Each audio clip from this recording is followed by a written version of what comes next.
Hi, this is not a podcast show where I, Jay, invite people that make stuff that I like. In episode number 2, I talk with Grounded, who somehow, after almost 1,000 videos, still keeps coming up with original synergies. He's a very generous member of the SEP community, with very high standards for himself, to the point of him helping polish this episode right here. I'm honored he joined me in this conversation to speak his thoughts in this long-form format. And let me just say, he has a lot of thoughts about the game he played for thousands of hours. A quick shout out to today's sponsor. It's currently free to subscribe, favorite, like. Interesting comments are 10% off this week only. Act quick. In any case, here's Grounded Sap. I guess the first little tidbit that we can talk about is the fact that everyone calls me Grounded Sap when it's really just Grounded.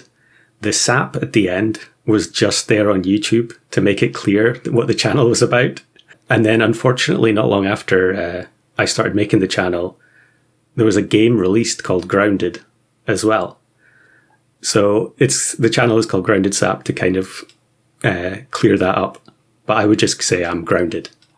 Yeah, that's already some good information. And I think even when I was... I don't know. I was trying to find your site maybe, and then when you type in Grounded Sap, I think this game, which I don't know what kind of game it is, even it has an item or a thing called Sap even, so that makes it even worse, I think. Well, the website was originally, I mean, I guess we can get onto that later, but the website was going to have a different name, and I kept typing things in, and it would already exist. So I kept trying, I couldn't find a good name, and in the end, I just said, I'll just keep it the same name as the YouTube channel. Yeah. So the SAP is just there for, I don't know, for search purposes or differentiation purposes, and you're grounded. And is there a story behind the name? It's the name of a song. I won't tell you which band, but I mean, if people want to go on Spotify and just like trawl through all the songs called Grounded, then they can take a guess. This is going to be some nice detective work.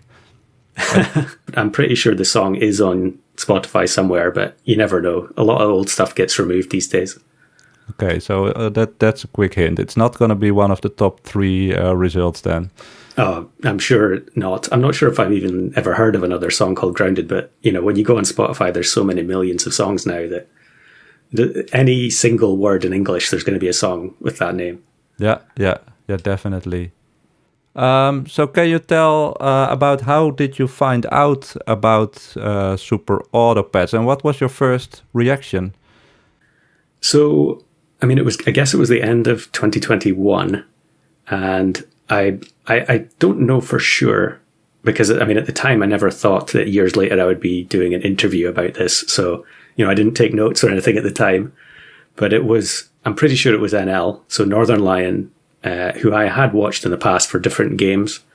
I was watching a lot more YouTube during, I'm not sure if, I should say the words in case that messes up with your algorithm, but, the bad times from 2020 onwards. Oh, yeah. Oh, feel free. Everybody knows, but feel free to say whatever you want. So basically just staying at home all the time, you're trying to entertain yourself. And I was just watching so much YouTube stuff, and I think NL has always been quite a relaxing watch. He's got very good general knowledge about just about everything, so he can talk for days, and you can always have that on in the background. Or I think I watched a bunch of different things, like I think he was doing like GeoGuessr at times, and then Fall Guys as well, which has a lot of similarities to SAP, which I guess we'll maybe get to in a minute, but. Yeah, I was just watching anything that he was doing that seemed interesting to me. I gave it a try. And then one day he was playing SAP, and I just suddenly became very interested in the whole way that the game worked. And then I started looking for other people to watch, and it kind of snowballed from there. And do you remember any of the other people who posted content on SAP at that time? Yeah, so... right back at the beginning, I don't know how many episodes of NL I watched before I started looking for other SAP channels, but one that kept coming up was Nutek. So that's Noutek, if you want to search for it. He hasn't uploaded for a long time now, but he was doing like daily videos in Turtle Pack. And I started watching him, and of course it's quite different to what NL's doing, where it's more like just casually playing and then chatting. But Newtic was really sort of going for trying to do original stuff, like different builds every day. And seeing those kind of interesting teams that you wouldn't necessarily think of, after playing a few runs in Turtle, that just kind of made me more and more interested and essentially became addicted to just watching these videos every day, just like part of the daily routine. And there was some others as well. There was Total Frog was another one.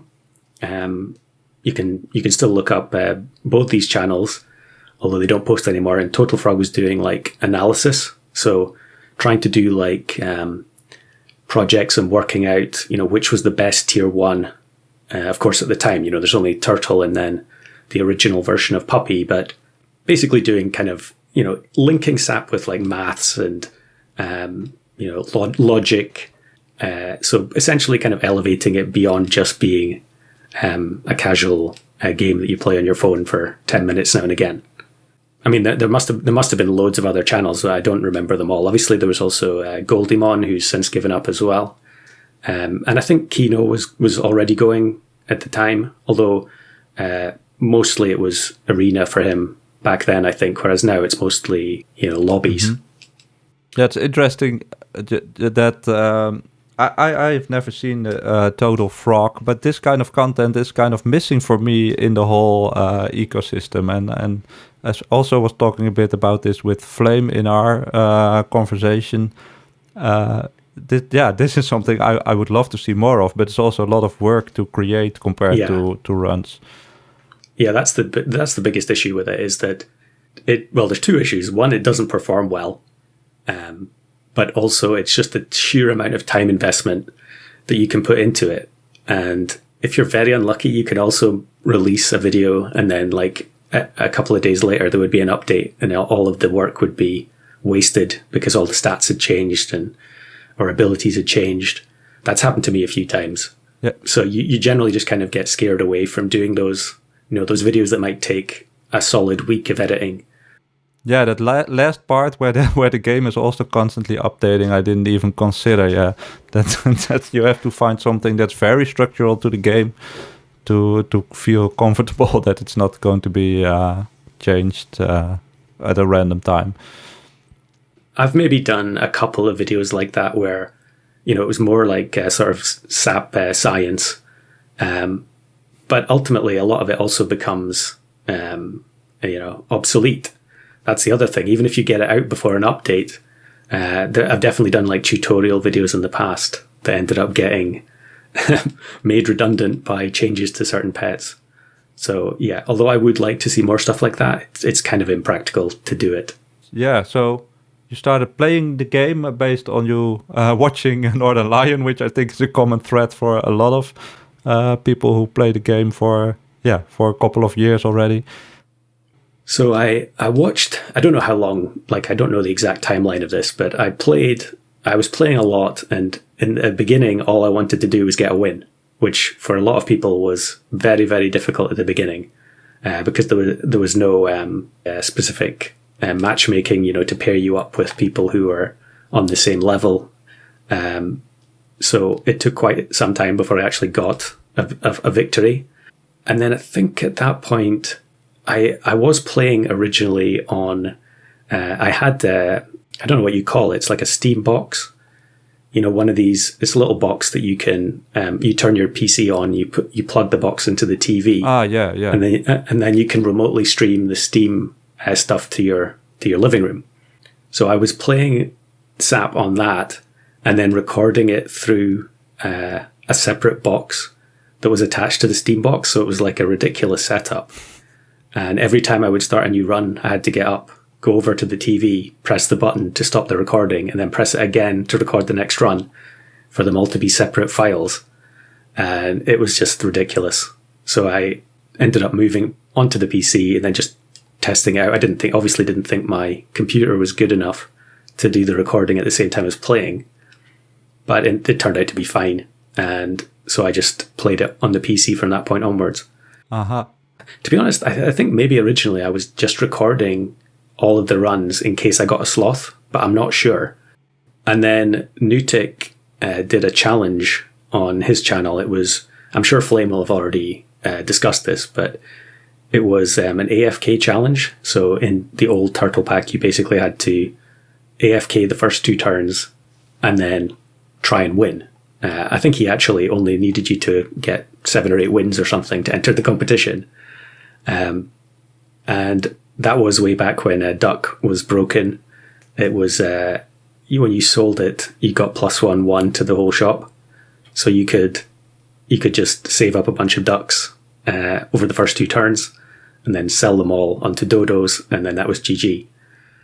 So I recorded myself beating that challenge, and then I joined Nutic's Discord to send him the video.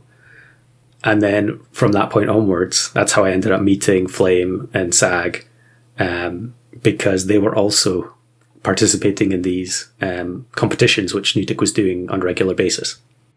So that was without uploading anything to YouTube yet. You just recorded your gameplay and then also used it to upload it only to the Discord server, basically. Yeah.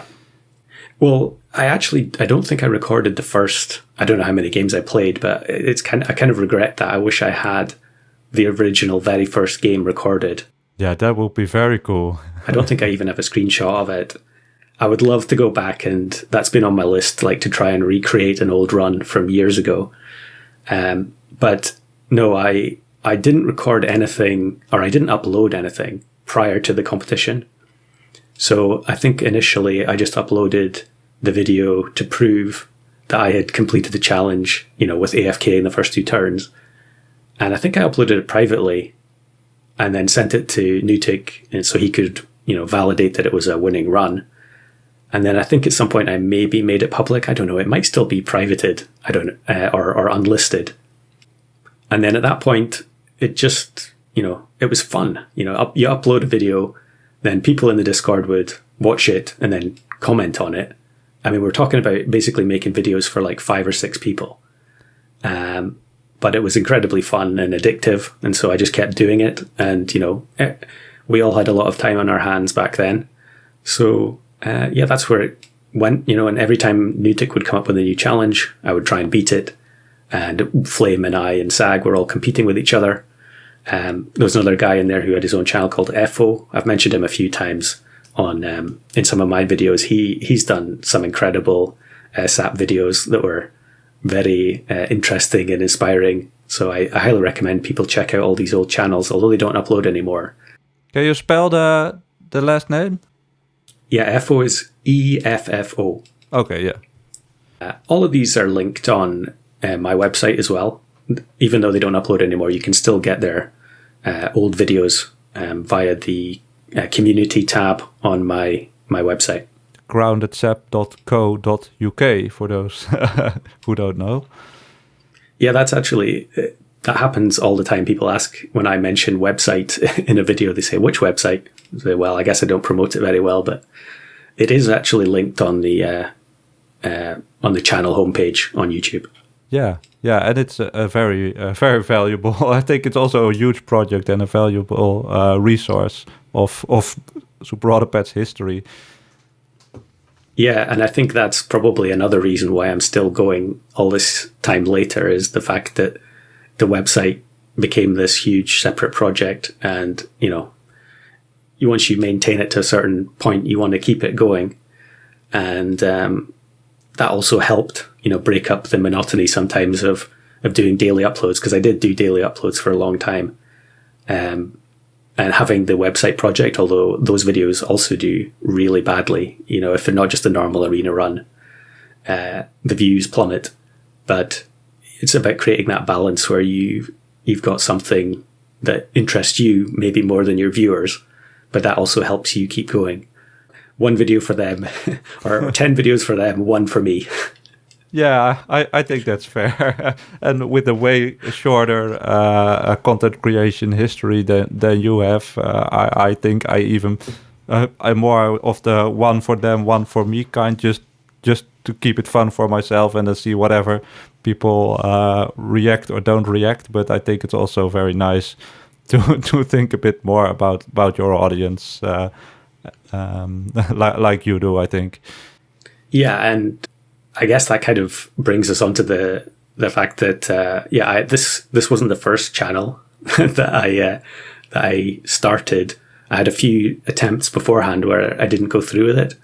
So I assumed that would be something that you'd be interested in hearing about. Yes, of course, yeah. I think I have talked about it in some of the members-only videos on the channel, but there's definitely at least one video on there where I'm playing a different game. Yes, yeah, I've seen it. I forgot the name, but it was I remember the game, but I forgot the name. Yeah, the game was called Overland. So that was the game that I was playing, I guess, the entire summer before SAP came out, or before I heard about SAP, because SAP was out before I started playing it, obviously. And it's a kind of, it has some similarities with SAP in that it's, there's a lot of random generation involved, and, you can play a run, although it's a lot longer than a SAP run. You can play one run and then start the game over again, and you feel like even though technically it's a game that has a small amount of content, it essentially has endless replayability. And so that was something I was thinking about making a channel about, and I had recorded a bunch of runs, like me doing challenges and stuff in it. But I think at that point, the game was already mature, and it was kind of, I don't think there was any audience for it really, even though it's an incredible game and I highly recommend everyone try it. Yeah, so but before that, there were a few others. Like in 2020, I recorded the first episode of a playthrough for Pokemon Sword and Shield. So it was going to be, a challenge run in that. And then I recorded that. And of course, I was doing no commentary still. And the video ended up just being so dull and boring that I couldn't bring myself to upload it. So that one got shelved. And then after seeing NL play Fall Guys, I also tried recording some stuff with that, because that was an incredibly fun game. I just think it was maybe a bit too much for my PC at the time to be trying to record at the same time as playing. And that's not necessarily, there is strategy involved, but, like SAP, you can take as much time as you need. You don't need reaction time in SAP. So in Fall Guys, it's a bit different, where any drain on the PC was potentially affecting my in-game performance. But also it was just generally a bit more stressful to play than SAP was at the time. And then going even further back than that, the first one was going to be a channel about Mario Maker on the Wii U, which I was completely obsessed with for a long time. But I recorded a video which was just going to be like, one of my favorite courses, because there were so many courses in that game. It's very difficult to find good ones. I recorded a video of it, I uploaded it, and then it was immediately Content ID matched by Nintendo.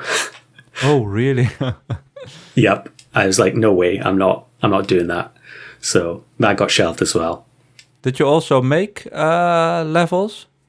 Oh yeah, I made a lot of levels, but of course Mario Maker was shut down, was it last year? Yeah, I think all the servers from the Wii for the Mario Maker 1 are just gone. I think they tried to save all these levels in some project. I'm not fully in this scene, but it's tough, to see all user content just wiped out. It was very interesting seeing everyone battling to try and complete the final stages. That there was a community effort to try and clear every single Mario Maker 1 stage. And that was interesting to see. But by then I was long past the point of, actively participating. The Wii U had been put away in the attic or whatever for a long time. But yeah, I created tons of courses for that game, and they're all still on the Wii U. You can play them, but you can only play them locally. So I guess at some point I could record a video of one of those just for a bit of preservation. Save these courses for posterity.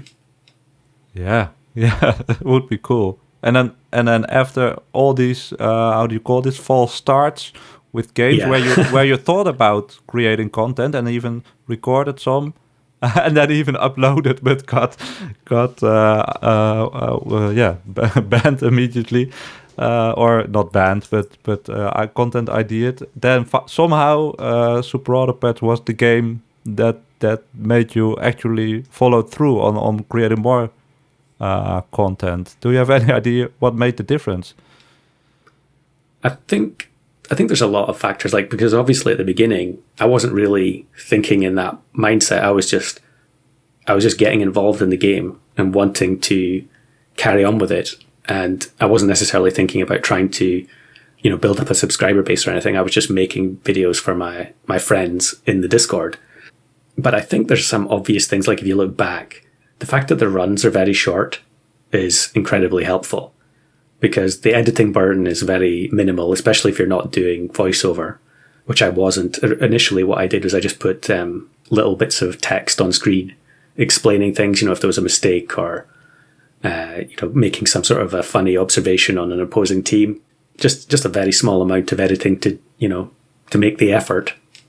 And sometimes I did do more complicated edits and things, but most of the time I wasn't doing that. I was just, presenting the footage essentially. And then I guess the other thing is the fact that you can stop a run at any time. So you could be halfway through a run, the doorbell goes, you just go and answer the door, and you can come back, and, the recording isn't spoiled, because you can stop and start the run anytime you like. But also, I guess the randomness, like I mentioned with Overland, the randomness is so intoxicating in terms of, what is technically possible, even if it's incredibly unlikely. And it just drives you to keep going, trying to make that rare event happen by, sheer volume of attempt. Yeah. It's funny. It was a bit different, because I asked Flame, or it's not so much about what you like about the game, but also what makes it easier, I think, to create content on this game. I think there's some overlap between these two things, and it's also spent some time myself thinking about what makes Super Autopet special, what makes me coming back. And it's similar, the fact that you can pause runs and that there are short runs. Maybe it's also, it is at least easier to fit into a lot of different lifestyles than just sitting behind the PC uninterrupted for 4 hours or whatever, which is not possible for everyone at every time, of course. So that's one of the things that's really cool, I think. And this is me just picking your SEP history brain, basically. Was the replay system always there? I feel like that was introduced later, right? If I could be wrong at this point, because I forget so much stuff. It's been so long, but I think back when I started, you could watch a replay, but you could only watch the final battle. Oh, yeah.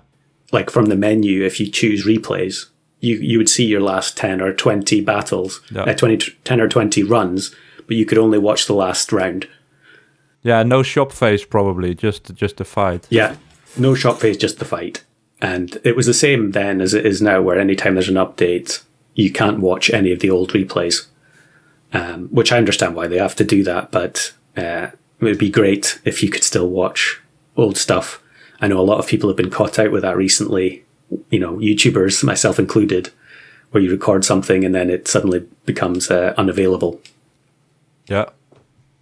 But yeah, I think for you, maybe that's just because it wasn't available. That for me, kind of the old school content creators always did the full screen record, basically record every run, which luckily for me is not necessary anymore. Although I vastly prefer the real recordings over the replay recordings. It's just not feasible for me, and then the fact that there is a replay system makes it possible for me to post some runs as well. So also a good thing that they added. I'm not even sure how that is in other games, because it's maybe quite rare.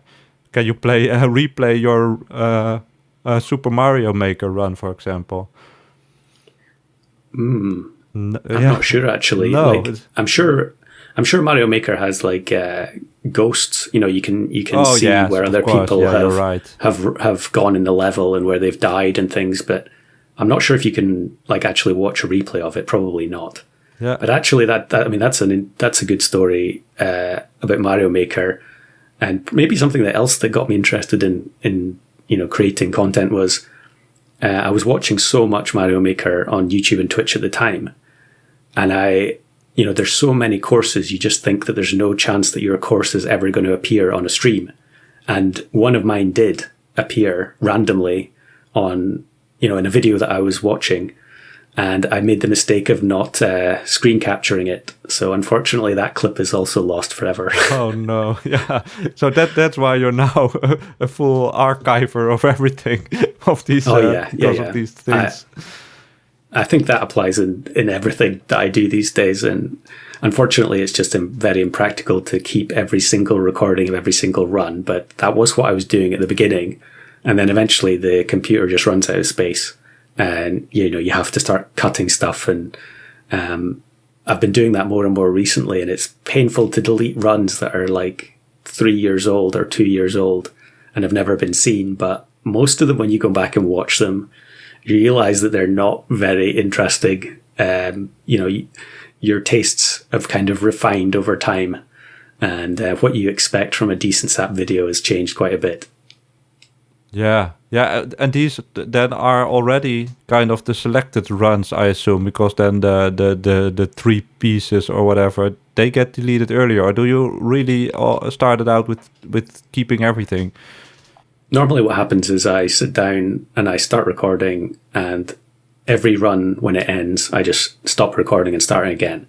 And if something happened in the run that was worth saving, I will edit the file name to say, the most common thing would be like if I go against someone else who has a fun team, like if I get matched with one of the other YouTubers who has a fun team, or maybe they have a sloth, I'll put that in the notes and then I'll be able to retrieve it later.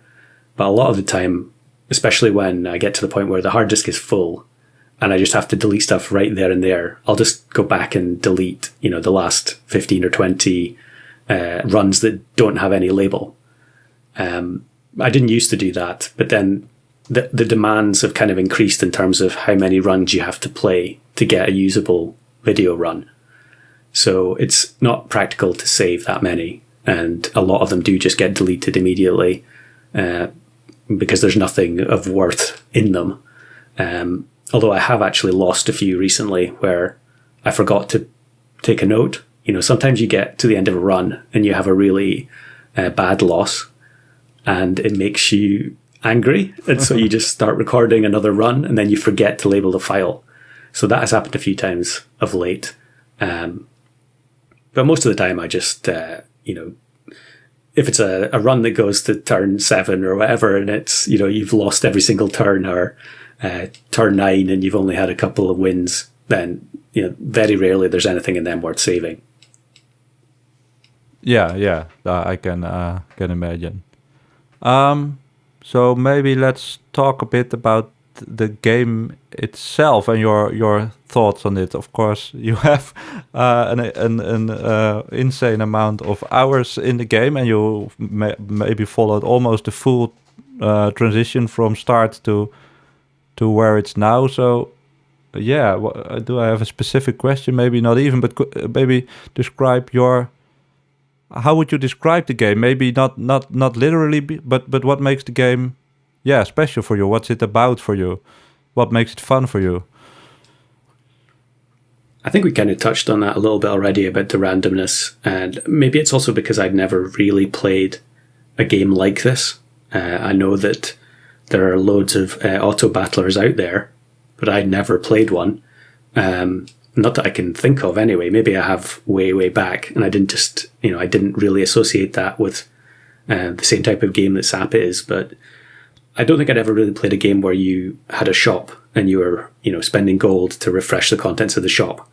Although that is something that you see in so many games now.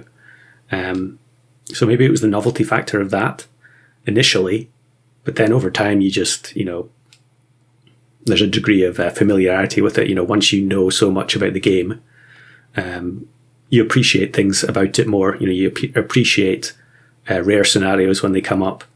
And I just like the creativity of it, how you can take these units that often have abilities that don't seem like they're very good, or they don't make a lot of sense initially when you read their ability out loud. But then, you start putting them together and you get that kind of, Rube Goldberg machine effect where all of these small parts are creating something greater. And I think it's just very compelling as a concept. And I haven't really seen any other game like it that has interested me, even though I know there's a lot of other ones out there and plenty of imitators as well. So you said you didn't play any. Yeah, what are these called? Yeah, I don't know what the genre name is. Roguelike deck builders, roguelike deck builder kind of. But you didn't play many of them, or maybe not appreciated them as such before Super Auto Pets. But did you try these kind of games, or do you play any other games since you played, or even tried other games since you played Super Auto Pets? I think the only one that has interested me that I've seen other people playing is Wild Frost. But it's, I don't know, to me that feels like more of a single player experience. I don't know if that even has player versus player in it or not. But I also like the fact that you're going against the teams that other people have created. So although it's technically single player in that it's not a live matchup, the teams that you're playing against are literally ghosts of other players. So you're getting to see those teams and they can give you ideas about other builds that you could attempt. And it's also really fun when you get a matchup where two teams that were created by two people completely independently produce like an incredible battle.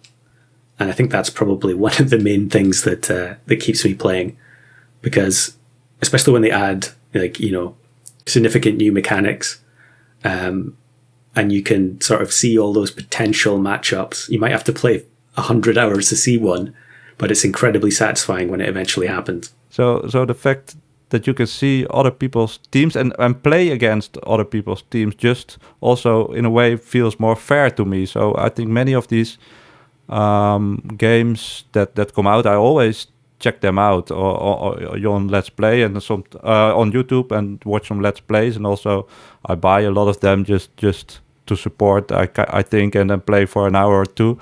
But almost all of these games you play versus enemies that are totally different from what your own team is. Just a big bulk of stats most of the time, or some pre-scripted boss fights, and that's one of the things I really enjoy about Super Auto Pets. Also for the inspiration, but also just the fact that it feels way more fair, and it's of course for the developers a very good way to also basically have way more content than you could ever create yourself. Yeah, for sure. Like, I mean, I have spent a little bit of time trying to, for the website, I tried to make like a team generator. I mean, there is one on the website that is completely random, but I did try to make one that was kind of like generate like a more realistic team.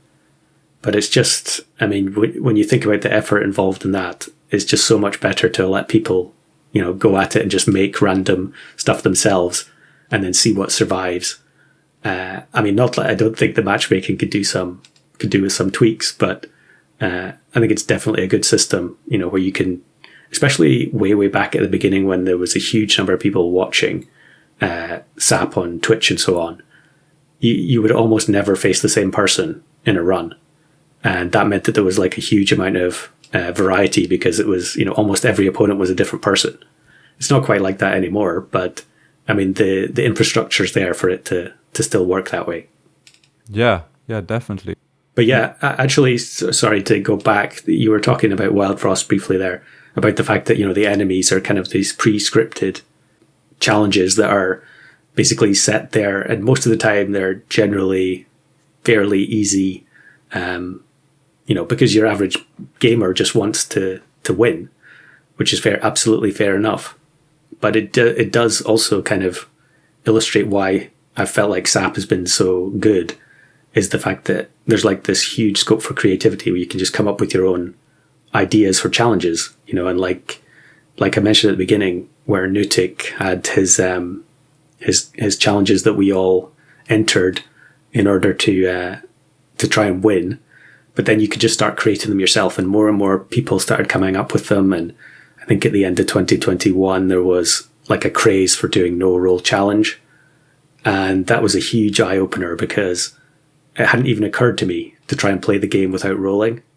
And then initially you think, that's impossible. No one's ever going to be able to do it. And then you see someone do it, and suddenly you get the urge to complete that challenge as well. Yeah, do you still have it? That you see some challenges that you just want to try to reproduce, or some builds? I mean, sometimes it's trying to reproduce what other people are doing, but other times it's just having your own ideas. Like one of the early challenges that Newtek did was a 5 of a kind, or it wasn't actually a 5 of a kind challenge, but Flame got a 5 of a kind out of it, and therefore that kind of opened the door to seeing how many of those were possible. And of course, at this point, we all know that you can get them with basically any pet you want. But back at the beginning, no one was doing that. And then, of course, there were some runs like Kino did a solo rhino run. So that showed that it was possible to win with only one pet. And, there have been so many different varied challenges that people have come up with.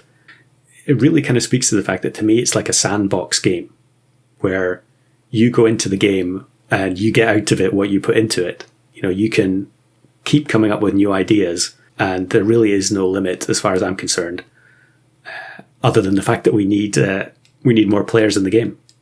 Yeah, and it's a sandbox. I think that maybe adds a longevity. Well, you can of course do the trick with the 2 accounts, but it's a sandbox with RNG, which makes it sometimes frustrating, but also very addictive. That the fact that you want to try something is not always forcible. Yeah, so that kind of, that calls back to one of the other things that I when I said I tried to make a Pokemon video, I'd played, throughout 2020, I'd played, not to the same level as SAP over these last few years, but I'd played over 1,000 hours of those games, even though people consider them to be not very good. And again, it's the same idea where it's like a sandbox where you can do whatever you want, and it's not difficult. There's no comparison to SAP in that sense. It's pretty trivial if you're just playing, the story mode, but you can just keep coming up with new projects and challenges for yourself. And so it's essentially endless entertainment for, very, very little money. And of course, with SAP being free to play, it has a leg up on Pokemon in that sense. Yeah, then it's literally infinite ROI or something. Yeah. So one question I wanted to ask, we also, you always talk about this on your videos and in the Discord and whatever. But so what are your, if you were the devs or were to advise the devs, or is there anything? Yeah, but probably an endless amount of, not endless, but a lot of things. But what are the things that you would change to the game, or ask them to try out, or to change to the game, maybe to make the game more fun to you, or also to grow the game? I've sent literally, 10, 15 Google Docs worth of feedback to the developers. So anything I say here won't be news to them. But yeah, I think at this point, I'm always happy to see new pets being added, but I think more than that, the game needs quality of life changes to make the sort of playing environment better, and to sort of break down some of the barriers that have ended up in place after, obviously they've not intended for things to go this way in terms of that sort of the player base being split so much across all the different modes. And of course, if you have hundreds of thousands of players, then that doesn't really matter too much. But when we're a small community, we need to do as much as we can to maximize the players we already have. But then, like you say, there needs to be marketing or promotions or, just anything to bring more people in. And of course, it's very difficult for a team of like 2 people to do that. So, I have a great deal of sympathy for them that they're always being asked to add new things. And then when packs come out, they're always expected, they're always getting questions about why the packs cost so much money. And I think it's probably been an eye-opening experience for them, as I think this is their first game. It's certainly the first one that I've seen. Like if you go to the Teamwood website, There's nothing else there, as far as I'm aware. It feels a lot like that from my other experience as a I don't know, a developer, etc. It feels a lot like they also just got basically thrown into the deep end of the water. Yeah. I mean, like at the beginning, way back to the end of 2021, there were so many people playing, like the servers would crash all the time, and they would just go offline because there was such a high volume of attention. And unfortunately, the game now is like massively better than it was in 2021. But the audience retention just isn't there because so many of the big YouTubers who were playing it had to move on to other things because that's just the nature of the beast for them. But I think the current version is, it has so much going for it. It just needs, I mean, the number one things for me, if they were never to add anything else, obviously fixing broken stuff very quickly would be a huge improvement. Stuff like Axolotl, that's a very weak unit that becomes broken after an update, and then it's months before it gets fixed. And I can understand why that happens, but it has a very detrimental effect on the game itself. The gaps between those kinds of updates, just bug fixing updates basically, or balance updates, they're very big because obviously it's a huge time investment for them to do an update, I would imagine. And not that I've ever released a game of my own. So yeah, I'm sure from their point of view, it probably doesn't feel like it's worth making those updates because it's, gonna, that's eating into their time to develop things that are actually going to earn them money. And at this point, the way to earn money is by creating new pets for us all to buy. So yeah, it's kind of a catch-22, but I think ideally I would like to see stuff that makes the game feel more like alive. If you go into the game at the moment, the menu is very plain. So the front menu, normally what happens is I just click the play button and I click arena and then I pick a pack and then I go. I don't know anything about who's playing versus at that moment in time. If I'm a brand new player, I don't know anything about what was the last pack that was released, or I know the last couple of releases have been mini packs, but there's no information about them at all on the main menu. There's plenty of scope now that we have the replay system. There's plenty of scope to have exciting matches be shown on the main page, so you could just click and watch, watch the number one player in the world playing versus mode, or watch an incredibly rare arena run. I'm sure the database could be searched for some kind of crazy sloth win or some other kind of unusual scenario that most people would never encounter, even if they played the game for hundreds of hours. So yeah, I think there's a lot of stuff they could do, but of course it's just finding the time to fit all that in. And yeah, all of this is stuff that I've mentioned to them in the past as well. So it's not like it's news to them at all. No, but maybe not for them, but for me, it's also cool to hear your thoughts, and even though we privately discussed some of these things, it's cool to, I think, put them out there to inspire. I don't know who, but it's yeah, I think it's inspiring, and I think this part is very underlooked. The last part, you'd say that just to make the game feel alive with some very specific ideas, and of course, like you say, it's a small team, so they have to balance what they put their time into, and that's a very tough gamble, because I think when they release a pack, they have a good estimation. I think they probably sell, I don't know if I had to guess, about the same amount of copies as Unicorn, or maybe a bit less, maybe a bit more. Who knows? And then this other stuff is way more of a gamble, because you basically just hope to retain more players and hopefully even gain new players, so retain new players for longer, and that's a way harder thing to measure or to predict, I think. Well, it's like you said with the replay system, like that was a massive update, but that update presumably is not generating much in terms of financial rewards, because no one is signing up to play SAP because they heard that there's a new system for recording replays.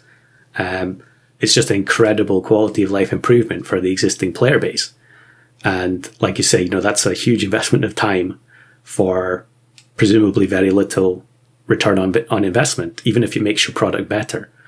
So yeah, without the massive streamers playing the game, it really is just about the quality of the game itself.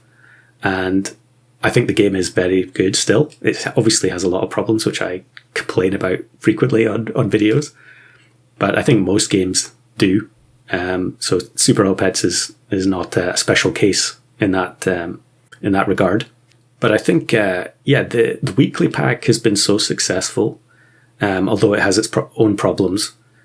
I think it does show that even though you have a small team, with the sort of random generation, you can still be creating compelling content without actually having to do anything.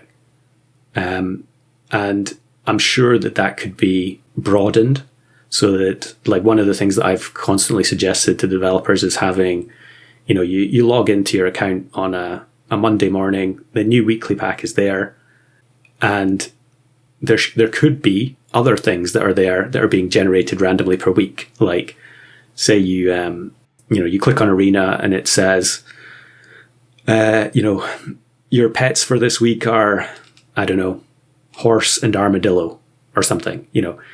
It could analyze your least bought pets and then say, these are your goals for this week. Win with a horse, win with an armadillo, and you get extra snacks or you get extra rewards or whatever for doing that. Now you're actively incentivizing people to play pets that they don't normally play, instead of just play the same stuff every day, because that's the number one complaint, is that although the game has this massive scope for creativity, it doesn't encourage you to be creative. The only goal is to win. So it does encourage you in the sense that they keep providing new tools for creative players, but the game itself doesn't incentivize it. So that would be my number one thing. If they could come up with, sort of rolling content that is not just the weekly pack, because, as we know, although the weekly pack has been great for retaining players and, keeping variety, it does also mean that those players are not playing the other modes. And that has caused its own problems in terms of, you go in to play one of the static packs and there's very few people playing it because everyone is, on the weekly, because they don't have any tasks or they don't have any goals left to achieve in the static pack. Yeah, especially the last part, to even get people to play the static packs outside first is a very, very good one. And I think, I think your site has, maybe they could just draw inspiration from, because you still generate these challenges randomly, but of course, that's an even rarer overlap of people asking people to check out your site before going into the game, because the whole idea is that people who maybe are fully unaware that there is a community that just have the mobile funny animal game, to entice them to not only play one build would be beneficial for everyone, assuming that they do it because they enjoy it more, but at least it would also help us more creative players to not face the same team every time. So in that regard, and it would make it easier to win in a way, if you want to win sometimes as well, because there's more reasons for people to play unoptimal or broken teams. Yeah, well, I think one of the very first things that I sent to them was a list of all the most easy to implement challenges that they could add. And I've seen many other people ask for these same things. And I reiterate those suggestions on a fairly regular basis, hoping that eventually some of them I'll get through. Now, for instance, you could very easily have a button when you start an arena game that essentially allows you to disable the roll button. You could have an option that says rolls allowed 0, or you could have an option to set your starting gold to be less than 10. You couldn't make it more. You couldn't make it more than 10 because that would be unfair. And they do kind of already have this in the sense that they have easy mode where you get more hearts. But the problem with that is that you're excluded from the pool. So, someone plays easy mode, they're basically playing single player and no one ever gets to see their team. But if someone was deliberately making it harder for themselves, they should be in the pool like everyone else. So I would also like to see the hard mode teams getting matched with regular players, even if their hard mode toy gets removed. I would like to see options to make the arena runs more interesting, giving yourself harder challenges or restrictions, which is basically what happens to every channel. If you watch some channels where people have been playing a game for years, in order to make it more interesting, they just come up with ways to restrict their own gameplay and make it harder. And I would love to see the randomizer being used. Like, they actually added the randomizer to the game, but it's very hidden. And I don't know why you can't just click a button to instantly play a random pack or play a blind random pack. Mm-hmm. And that would be a huge upgrade. And I'm sure it would be very easy from a technical point of view. Yeah, it's just not in the game yet, which I feel like that's a massive missed opportunity. Yeah. Yeah, I think this whole concept for me, I don't know, maybe you have a name for the whole thing, or they have, but I would say like they're like game modifiers, game rule modifiers, which also with the Kino streams, it would, of course, he makes the rules, but he cannot enforce them.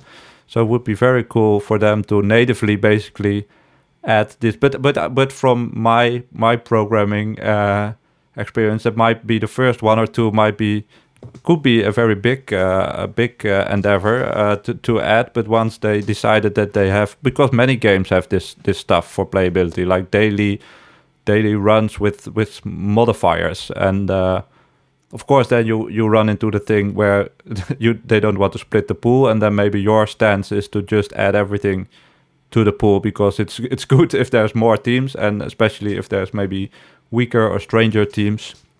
But maybe that's one of their considerations, that they have their reasons for not wanting to do that. Because while we were talking, I was wondering why not add at least the option to also add weekly pack to the custom opponents, because why not? Yeah, so one of the things that I did recently was, I'm sure everyone can see that from watching my videos. These days, if I go into customs, you're seeing like 50-60% of the teams are the same people every week. And it's great that those people are still dedicated, but a lot of them just play the same team every day. And that makes it very, very difficult to create interesting runs. And especially if it's on a weekly where there's nothing interesting in the weekly to do. Customs really should be like the natural endpoint for a player who has exhausted all of the regular modes, and they want to just start creating things of their own. But yeah, there's a lot of barriers to that. And I think recently I focused more on submitting feedback that wasn't like, this pet needs changed. It was more like, here are some ways to take what we have already and, get more out of it. And for sure, mixing the pools together is one of them. Like, especially if it was like an opt-in option where you could say, okay, I'm going to play customs, but I'm going to allow the weekly teams in, or I'm going to allow the static teams in. It doesn't matter if no one else wants to play against my custom team. I'm willing to play against those teams. So why would it matter, There's also stuff like Abandon Hat. Abandon Hat was necessary way back in the day partly because of broken pets, Duck, Otter, tier 1s that had broken abilities. You could just abandon turn 1 until you got what you wanted. That doesn't really apply anymore because they've balanced enough. But the abandoned teams are still excluded. So I would just say let them all in. They still can't earn achievements, but it doesn't really matter to me if someone wants to abandon 20 times to get a triple duck start or whatever it is in Turtle Pack. They're not going to get much of an advantage from it. So just mix everyone in, and then we'll have a much bigger pool. And it'll be fun every now and again to see people in a video where they have an abandoned hat on. Yeah. And you'll know that they quit over and over to get that team. Yeah, and then the hats. I thought for random packs that there should be something next to your name, at least as a kind of signifier that you play blind or play random. But maybe the hat would be cool as well, that you get the random hat. Then it would be something to be proud of. Yeah, like a badge of honor. People will play to upgrade their ranks in other games, but there's no such thing in SAP. There is behind the scenes, but you don't get to see it. Yeah. So if you could see that, then there's an incentive to play longer. And and I'm sure the developers also are conscious of that. They don't want people to be like addicted to a game or to, to play it more than is healthy. But when you release something into the world, there's nothing you can do to stop people doing that. It doesn't matter if your game is terrible. Someone might get addicted to it. What can you do about it, really? And they've been very good so far in not having, the sort of exploitative stuff that you see in other games. Yeah, you can almost feel their struggle, or they have to somehow balance all these things, their own ethics, and then people obviously you request some things, and then other people request the exact opposite. So that's the tough part for them. Where I think they're still. So maybe it's a good way to just put out in the world that one of my goals with this podcast would, of course, be to get one of them on the podcast in the end. It will be the final emboss for me, so I can ask them all these questions because it's so interesting to follow from the side there. Have you listened to the podcast? Plathead, yeah. Yeah, so I'll also make note to link that, because until you told me, I didn't know that there was an interview. No, well, I didn't know either until someone else, I think it must have been months later, someone said, "Oh, did you know Arcudi was on this podcast?" So I went and listened to it, and it was great stuff. But and I think I definitely sympathize with the developers in the sense that if I was releasing a game, I would be all about the coding and the game development part, and I would have no interest whatsoever in the marketing part. But of course, it's so important in the modern gaming world, which is like absolutely saturated with new games and so much free to play stuff that is clamoring for attention. Yeah, and that's one of the things that I always wonder, whether they actually benefit from being free to play at all. If the game was just, I don't know, a one time. I have no numbers for how many people only play the weekly or only play Turtle Pack, but maybe if it was just $5 one time for everyone, some people of course would not play at all, but it might still be and also good for us, because now we also people don't have. Yeah, it's a very big threshold to now start buying all the packs, basically, because we just bought one. Yeah, but it's almost like a season pass in practice for us, because you just buy one pack every year or about, and then. But if you start out now, it's such a big. It's almost like a full AAA game to get all the packs. Yeah, and that's why, like, I think for people like us, when a new pack comes out, it's the most easy decision to buy it, because the amount of hours you're getting out of it. Even, there's been pets that came out recently where people have said, they didn't particularly like it. And I've said, I would have been willing to pay $10 for Pink Robin by itself because that pet opens up so much that it's like the value proposition is not even a conversation. It's incredible. But equally, then there's other ones where you buy the pack and there's going to be a bunch of pets that you're not really interested in. And I know I've seen people in the past suggest things like, you could pay for pets individually, but pay a much lower amount. Oh, wow. But then I think that gets into the sort of microtransaction realm where, I'm not a huge fan of. Yeah, for me, what I don't like about it, because people call it free to play, and of course it is free to play, but then the opposite to me is automatically pay to win. Whereas maybe that's what makes us more the creative players, and we do not play to win as much. Of course, that is the goal, but not by all means. But then it feels like you have to pay money to beat the other teams, which I think is a very bad framing for Super Auto Pets specifically, because it's And then if you go that route, that you can buy for 99 cents just Behemoth or whatever, that would make that part feel even worse to me on a first reaction. And then you mentioned, of course, you would be the person to buy Pink Robin, because it's a very technical pet, but most people would just buy the most broken unit first. But I mean, I think that shows, like, the mini packs show the way probably that the game should be working, in the sense that you have a lot of pets in those mini packs that are niche. Your average player might not really be interested in most of them. but people like me are.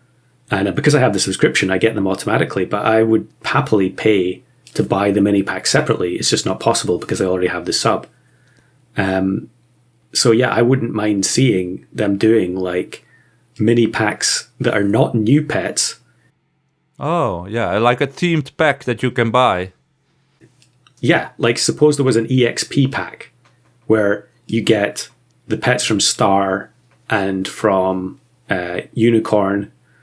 That is there one in Golden? I can't think off the top of my head. Maybe not. Oh yeah, Flying Fish is in Golden. So maybe you pay for an EXP pack, which is, $5 or whatever lower amount, depending on how many pets go in there. And you don't get the full packs, so you can't play those modes. But now you have, all of the tools you need to be able to compete more in customs. And there's loads of scope for stuff like that. I don't know how much extra work that is. Maybe there's stuff behind the scenes, that makes these types of changes difficult. I know there's been a few indie games that have had a lot of problems with that, like Among Us was one where it was a massive success and they didn't really want to carry on with it. They'd already been working on the second version, or the Among Us 2, and they ended up having to just go back and support the original, even though a lot of the code, was maybe not the best. So it could be the same story here. I don't know. Maybe one day you'll get the developers on the podcast, and then you can find out for sure. Yeah, and not to go into depth about myself too much, but I can. So some of my own work endeavors have some overlaps where I can also feel that they have a big struggle, maybe like you have with your website or with your channel as well. You kind of become at a phase where you're struggling between wanting to do, maybe feeling responsible for what you put out there, and maybe also becoming bored or annoyed or having too much emotional baggage with it. And then, but also then there are a team, so that's also, they have to somehow make the choices together. And then they have the financial responsibility to maybe the freelancers, and then to the players. So it can be very tough. Maybe they would they're dreaming of just throwing everything away and doing something else. It could be so much.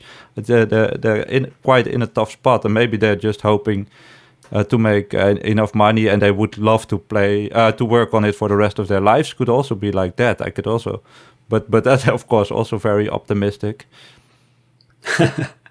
Yeah, I don't know. I'm sure at this point they've been working on the game for so long that I would be shocked if they weren't already developing something else at the same time.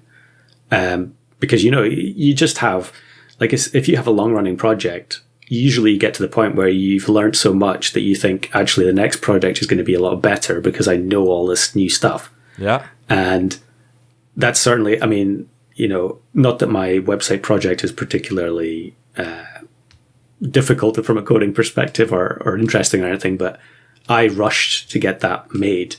And it was originally made as like a content support system, essentially, that you could use it to generate challenges to make videos.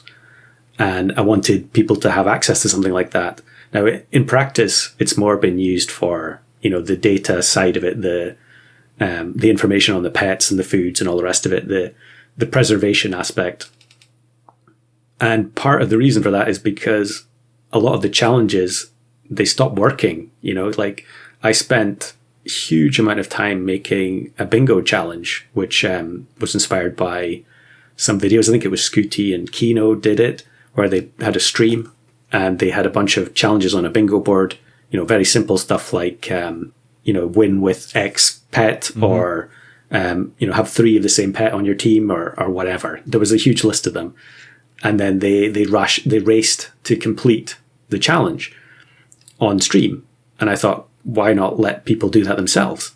So I spent hours and hours and hours writing all these challenges, hundreds of them, and then got it all working. And of course, within a few months, then there's updates, pets lose their abilities, they change stat lines, and everything gets invalidated. Yeah. And so that kind of stuff, like I stopped updating it because it's just the burden to keep it updated is so heavy relative to the number of people actually using it. So I kind of have moved away from that a bit and tried to make more sort of generically useful stuff. And there's a big list of stuff that I haven't added to the website yet, but I also was just doing too much at once, so everything was suffering in terms of trying to maintain the website and also the channel and also play X amount of hours per day to get recordings. And eventually I just stopped and, said, okay, I'm giving myself permission to like optimize now. We're not going to be updating the website every week. We're not going to be spending hours on every thumbnail, etc., etc. No more daily uploads. I mean, that made sense during the times when we all had free time. But then you get to a point where daily uploads actually really deteriorates the quality of what you're putting out there because, if you have to come up with 7 different runs per week, usually it's going to be a bunch of repeats of previous runs. And sometimes those are fun. Like if an update comes out that makes certain challenges different or, things like Bass coming out in Star Pack changed the Griffin treasure chest runs quite significantly. I think you could find the content, but it's maybe also circles back to what you said at the beginning, where you have to choose between what do you find fun and what do the viewers find fun, and then also you have to consider the fact, similar to the game devs, that there's different types of viewers. There are viewers, and I think you get comments like these, and I would say the same, that would basically watch everything you put out just because your style of content, and even if the run is not to your own standards, I would prefer to see it to not seeing it. But also, I would very much prefer you to have the longevity and to do whatever makes you keeping going on, of course, because that would be the worst part. But then other people are maybe very critical and think, well, this has been done by that person, or this is the same as before, But I think from all the creators you have, that I watch at least, you have the highest standard of the runs themselves. You even want to have not even get the combination, but also have the good opponent sometimes. So that makes for a lot of hours to just get one run. I mean, I don't do it so much anymore, but it's nice of you to say that for a start. But also, you kind of go through a process of realizing that certain amounts of energy expenditure are not worth it, no matter how much you want certain things. Like however many hours I spent on those Griffin videos, it must have been like 40, 50 hours of game time to produce 3 or 4 videos that are 10, 15 minutes long. And after you've gone through that and you've achieved it, you think, okay, did reasonably well in terms of views, but that's a huge amount of time invested and it's not necessary. It just really isn't necessary. You can still be creative and come up with new stuff without having to put yourself through. Is that like essentially you're working as like selling sap as a job, where you have to do 7 or 8 hours a day or something to get this one run. It just doesn't make any sense. And I think a lot of SAP creators have gone through that. That sort of transition of realizing that, you don't have to break your back to make good runs or good videos. And sometimes like bad gameplay can be very entertaining to watch as well. Although at times it is kind of difficult to deliberately make a bad run. I have tried a few times, but maybe that'll be a video at some point. How I feel at being bad. My win rate is absolutely horrendous, but I think, you know what I mean? A run where, somehow you're winning deliberately. You're winning the run despite deliberately playing badly. And there's definitely been a lot of runs like that in the past. Yep. Things like playing Shark at the front, simple stuff. Yeah. There's so much scope for it. But in reality, a lot of the time it's just not practical, especially, if a weekly pack has Ostrich Hamster or whatever, then, you're just wasting your time. Yeah, then you gotta be early before other people found out that there's ostrich, or the pool got swarmed. But that's so that's I think the very specific creator struggles is a big word, but I can't come up with a better word right now, where you have to balance your own effort and like you say, well, I'm still very new, and I just take 6 month breaks whenever I don't feel inspired. So it's easy for me. But I think you can also go both ways. Either just lower the rate of content or lower the bar. But then again, even just a recording and a thumbnail, that's maybe. And it depends. Maybe that's the least fun part for some, especially. I think maybe recording is still fun, but maybe just playing is the most fun part, and then getting the reactions is the fun part, and the editing not so much. Maybe. I think there are some channels where people do more enjoy the YouTube part of it. You know, the editing and the getting the huge amount of views and all the rest of it. And it's very, very tough to get high views with SAP now, and. There comes a time where you just stop caring about that. Certainly it has for me. I don't really care if, it's been a long time since there's been any video on my channel, I don't think, that has broken 10k views. Just because maybe algorithm reasons, but also the fact that I'm not deliberately trying to make that happen. I think even those Griffin videos from last year didn't make it to 10k. Whereas there are some old videos on the channel that are terrible that have done way higher, and videos with no voiceover that have like 30,000 views. Yeah, but is there any Super Autopets content that got over 10k views in the last 6 months? I think the John Bear edited ones and Laban, so maybe those that really make that can pay off if you really make the high effort scripted. Of course, then you cannot be close to doing it daily, but. So I did write some notes about this because it was on your list of questions about like tips and things for people creating content. And I think it massively depends on if you're doing it as a hobby project, which is how I started, or if you're just doing it for entertainment, or if your goal is to grow a big channel and then potentially make money as a result. Because if you're doing it the hobby road, then you can do whatever you want. There's no requirement to get X number of views or X number of subscribers. You can set your own targets. You can set no targets at all. Whereas if your goal is to grow a channel, then that massively changes what you actually have to do in terms of naming your videos and, the thumbnails that you've created and the actual types of runs that you're recording. And something that a lot of people will realize when they start making SAP videos is there are certain pets, if you put them in the thumbnail, those are going to get more views. It's just guaranteed. And there are certain pets where you put them in the thumbnail, it's guaranteed to be a flop. So you either have to decide to just keep doing what you want, which is what I've done. And now and again, you know that you're going to upload videos that are going to tank, even though you really like them. Or you can just deliberately change your content to reach the widest audience possible. I mean, there's been times in the past where I've done that or I've tried things. That was something that way back at the very, very beginning, I mentioned Ep2 earlier. He had a very small channel like the rest of us. And then he made a video which had the words, I think it was world record in the title. Mm-hmm. And suddenly it leapt up in terms of views purely because of having those words in there, because someone somewhere is searching for Super Autopets world record. And it's like the two forks in the road, basically. Do you just want to make a channel that is for you and for the community that gets built up around it? Or are you trying to make something that you like? Growing is the most important part. And that's never really been the most important part for me. And you can probably tell that based on the view counts these days.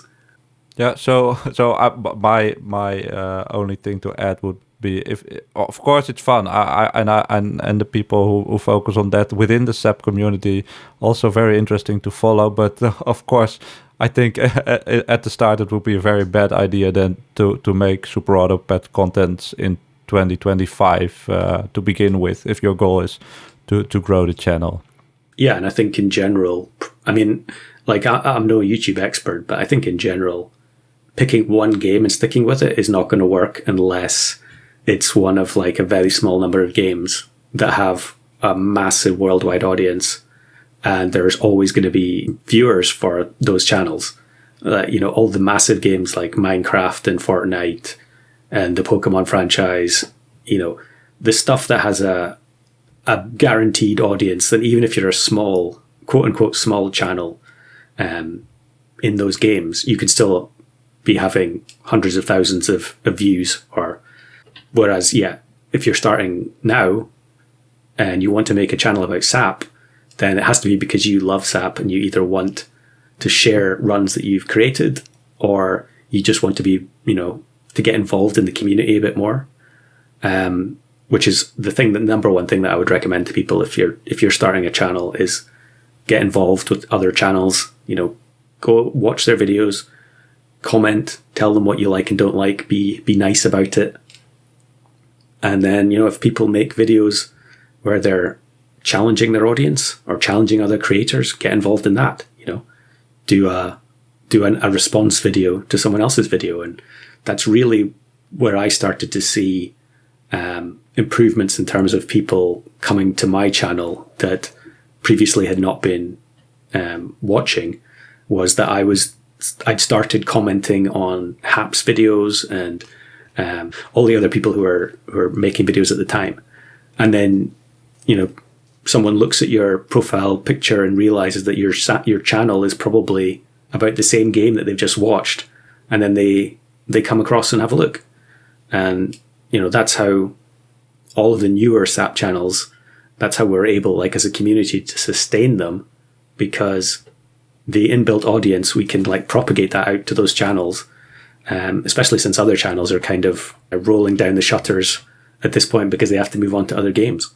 Yeah, for the people that basically only want to watch Super Autopets content, there's maybe even too little content. It would be quite hard, I think, to fill 4 hours or 5 hours of Super Autopets content every day. Maybe at least with voiceover or with some level of standard. But I mean, if you think just in the last few months, everyone has their real life stuff going on. So I'm sure Flame will have probably talked about this, but he's gone from uploading daily to, once a week or once a fortnight or something. And it's just the reality, isn't it? The longer your channel goes on, the less likely it is that you're going to be able to sustain uploading constantly. So there's always room for more channels. But yeah, you just need to think twice if your main goal is to become a successful YouTuber who, is full time. Yeah, that's not going to happen with Super Auto Pets. But that's no big deal from my perspective. I don't care. I couldn't care less. No, I think that's very healthy. And what I noticed as well, if what you say, so that was something you touched on. Maybe you almost have to force variety streaming if you're not in one of these big games, because what I notice is when I do the other content, non-SAP content, then it really bombs, because it just gets served to people who are diehard Super Auto Pets fans, and it's very rare that they're interested in watching anything else, by me at least. That applies to everyone. Like if you go and look at Haps or SAG or Flame, everyone has done other videos. And like Haps specifically has talked about how he was doing other games just because he wanted the variety. Yeah. And he knew that it was going to result in much lower views, but he was okay with that. I don't know if this interview is maybe discouraging people from trying to create channels, but I think it's much better if you just go into it knowing, what realistic goals are, and then not setting your expectations too high, because I would imagine, I don't really know, but when I was a kid, YouTube obviously did not exist. But I would imagine these days, I'm sure if you asked a lot of kids, young kids in school, what do they want to be when they grow up, I'm sure a lot of them are going to say YouTuber. Yeah, I assume so. Yeah. But it's just transitions. I think it's the new. When I don't know if we're around the same age. I have no idea. But when I was young, there was also no YouTube to tell that. And then the dream was to be rock star. I think anything that's very famous and that doesn't need any education and feels somehow they present it as to be achievable, which is of course very optimistic, I think. So I agree. My advice would, but maybe for any project, just at least do it for fun. If there's not a very predictable financial outcome, make sure that you do it before your own enjoyment, because otherwise you're going to be very disappointed. But well, to put a positive spin on it, because I feel like I'm a naturally negative person, so maybe that's come through in this interview. But to put a positive spin on it, if you think about it, it cost me nothing to create the channel. You know, it was a free-to-play game, and although I did buy some cosmetics and I bought the original puppy pack and stuff, as a setup, it cost nothing. You know, I already had the computer, I installed SAP, and I was immediately able to start recording. And then YouTube was free to sign up for. So it's like you're not losing anything. So if you want to try it, just go for it. But don't think by the end of the year you're going to be making big money. No, I think that's the thing, and maybe that's I don't know. I didn't hear it as very negative or very discouraging. It's just, I think it's just a good reality, and it could be inspiring to get these words that you could just try out, like you say, just start somewhere. So I have to start wrapping up. I think I could go on, but then we have to do a new conversation for my time planning, because it's very interesting for me, and all of these thoughts, and I think there's a million things I could ask, but I have to wrap up a bit. So maybe for the last question, is there any future plans or goals you have for your channel, for yourself, or anything you see for the future for Super Auto Pets?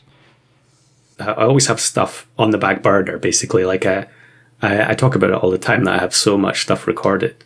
I've got stuff from years ago that has never been released, although some of that is kind of trickling out in the members only section.